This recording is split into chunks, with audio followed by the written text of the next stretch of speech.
പഴവർഗ്ഗങ്ങൾക്കകത്തുള്ള super പഴം, super fruit ഏതാണെന്ന് അറിയാമോ? അത് പേരയ്ക്കയാണ്. ദിവസവും ഒരു പേരയ്ക്ക കഴിച്ചാലുള്ള ഗുണം എന്തെന്നറിയാമോ? പേരയ്ക്കകത്താണ് നമ്മുടെ ശരീരത്തിന് കിട്ടാവുന്ന വൈറ്റമിൻ സി ഏറ്റവും കൂടുതൽ അടങ്ങിയിട്ടുള്ള പഴവിഭാഗം. മാത്രമല്ല, ഏതെങ്കിലും പഴങ്ങൾക്കകത്ത് പ്രോട്ടീൻ ഉള്ളത് നിങ്ങൾ കേട്ടിട്ടുണ്ടോ? അത് പേരയ്ക്കകത്താണ്. 100 ഗ്രാം പേരയ്ക്ക എടുത്തു കഴിഞ്ഞാൽ ഏകദേശം 2.6 ഗ്രാം വരെ ചെറിയ അളവ് പ്രോട്ടീൻ അടങ്ങിയിട്ടുണ്ട്. കൊച്ചു കുട്ടികൾക്ക് പോലും കഴിക്കുന്നത് നല്ലതാണ്. കൂടാതെ ബി കോംപ്ലക്സ് വൈറ്റമിൻസ് അടങ്ങിയിട്ടുണ്ട്. ശരീരത്തിന് ഗുണകരമായിട്ടുള്ള സോലുബിൾ, ഇൻസോലുബിൾ ഫൈബേഴ്സ് അടങ്ങിയിട്ടുണ്ട്. അതുകൊണ്ട് അസിഡിറ്റി കുറയ്ക്കാൻ സഹായിക്കും. അമിതമായി വിശപ്പുള്ളവർക്ക് വിശപ്പിനെ നിയന്ത്രിക്കുന്നതിന് സഹായിക്കും. കൂടാതെ നമ്മുടെ കുടലിന്റെ ആരോഗ്യത്തിന്, കോൺസ്റ്റിപ്പേഷൻ പോലുള്ള പ്രോബ്ലം, പൈൽസ് പോലുള്ള പ്രോബ്ലം മാറ്റുന്നതിന് സഹായിക്കും. നിങ്ങൾക്ക് ഇപ്പോൾ വണ്ണം കുറയ്ക്കണമെന്ന് ആഗ്രഹമുള്ളവർക്ക് രാത്രി ഒരു നേരത്തെ ഭക്ഷണമായിട്ട് കഴിക്കാം. ഇത് കഴിച്ചാൽ പലരും ഈ പഴം കഴിച്ചുകൊണ്ട് എങ്ങനെ കിടക്കുമെന്ന് ആലോചിക്കുന്നവർക്ക് ധൈര്യമായിട്ടൊരു പേരയ്ക്ക കഴിച്ചു നോക്കിയാൽ വിശപ്പ് പെട്ടെന്ന് മാറുന്ന കാണാം.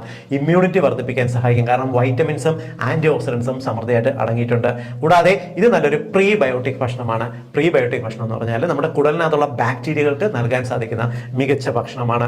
ഇത്തരം ഗുണങ്ങളുള്ള ഈ പേരയ്ക്ക ദിവസം ഒരെണ്ണം കഴിക്കാൻ പറയുമ്പോൾ അയ്യോ ഇതിനകത്തുള്ള അരി കുഴപ്പമാണ്, ഇത് നമുക്ക് വൃക്കയിൽ കല്ലുണ്ടാക്കുമെന്ന് വിശ്വസിക്കുന്നവരുണ്ട്. എന്നാൽ അങ്ങനെയൊന്നുമില്ല.